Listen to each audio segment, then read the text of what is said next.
Өзіңіз таныстырып өтсеңіз? Жылқыбай Жағыпарұлы, Егемен Қазақстан газетінің шолушысы, журналист. Осында сіз Астана қаласындағы Кенесары көшесінің атының өзгеруіне қатысы бар деп естідік. Соған қандай тікелей қатысыңыз бар, соны айтып өтесіз, тарихын? Мен енді өзімнің бүкіл саналы ғұмырымды осы кезіндегі Целиноград, Ақмола, қазіргі Астана қаласында өткіздім. Осы жердегі облыстық о кезде коммунизм нұры деп аталды. Кейіннен Арқа жары газетінде еңбек жолымды бастадым. Сол талай дүниелердің басы-қасында жүрдік. Енді бұл Кенесары көшесіне байланысты айтатын, енді ол кезде бізде қалада біз 11%, кейіннен 7% болды қазақтардың үлес салмағы Целиноград қаласында.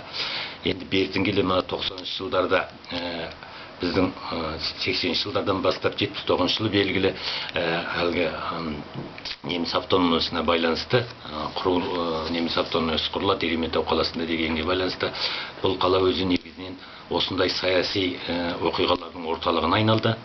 90-шы жылдары енді біз ұлттық сана сезіміміз оянып көптеген шаралар өткізіп жүрдік. Сол бір күні Астананың өзі жарлық шыққан кезі. Қай жыл? 97-ші жылы. Бірақ әлі де қалада көшенің атаулары орысша болатын. Ал қаланың мәслихатында орыс депутаттарының саны өте жоғары болды. Соған байланысты қаланың көшелерін ауыстыру өте қиындықпен өтіп жатты, қарсылық көп болды. Соған байланысты мен алдында сөз болып жүрді. Осы Карл Маркс көшесін орталық көше болатын, ең үлкен көше, орталық көше.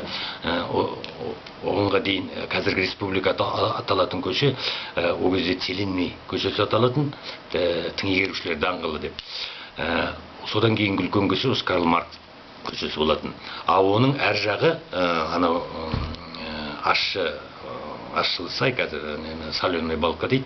Содан әрі қарай студенттер көшесі деп жалғасатын. Содан сол Карл Маркс көшесін Кенесары көшесі болсын деген, оны енді о кезде ашық осы көше болсын деп айтуға басқа ұлттардың арасында жаңағыдай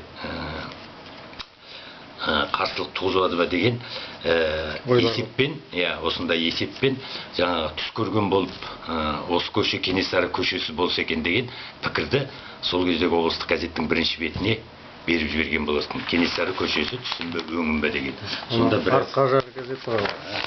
Сонда біраз мәселе айтылған.